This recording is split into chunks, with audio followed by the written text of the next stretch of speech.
Doctor صلاح الدین صاحب، جو جمائمہ خان ہے وہ علیمہ خان کے بیٹوں کی گرفتاری کے اوپر ٹویٹ کر رہی ہیں، تو کیا اس طرح کا جس طرح کا واقعہ 9 مئی ہے برطانیہ کے اندر پیش آیا ہو اور سرکاری املاک کو، فوج کے ہیڈ کوارٹرز کو اس طرح سے نقصان پہنچایا جائے، تو کیا جمائمہ پھر بھی ان شرپسندوں کے حق میں کھڑی ہوں گی جس طرح سے وہ پاکستان کے اندر 9 مئی کے حوالے سے جنہوں نے سرکاری املاک کو نقصان پہنچایا ان کے ساتھ کھڑی ہوئی ہیں؟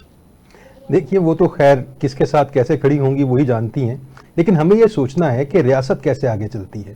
برطانیہ ایک ریاست ہے اور اس کے جو شدید تحفظات تھے ان گروہوں کے ساتھ جو کہ آئرلینڈ کی آزادی کے سٹرگل لے کے چل رہے تھے، انہی کے ساتھ بہرحال بیٹھ کے انہوں نے بات کی۔ تو ریاست جو ہے وہ اپنے جذبات سے نہیں، اپنی ہوش مندی سے پہچانی جاتی ہے۔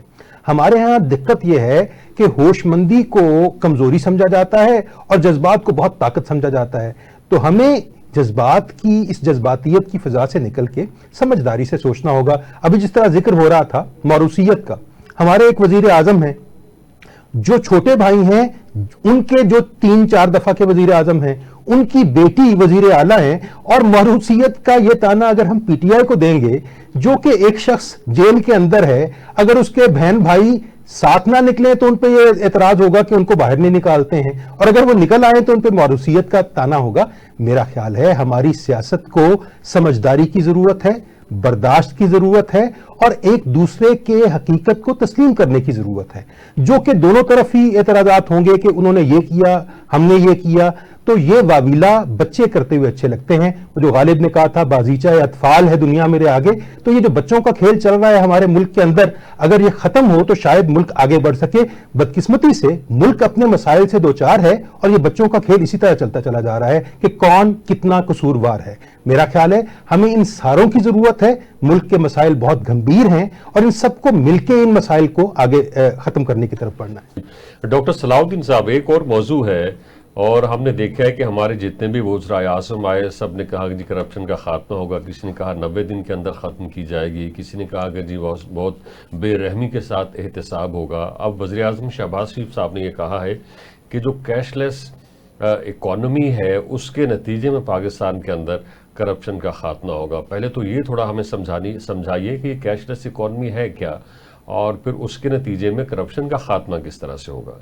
وہ کہتا ہے، شاعر کہتا ہے، اب تک دل خوش فہم کو تجھ سے ہیں امیدیں، یہ آخری شمع بھی بجھانے کے لیے آپ۔ تو یہ جو کرپشن کا جن ہے جس کے بارے میں گفتگو سنتے ہوئے ہماری زندگی گزر گئی اور شاید آگے بھی گزر جائے گی۔ کیش لیس اکانومی بڑی اچھی چیز ہے، اس میں دشواریاں ہیں۔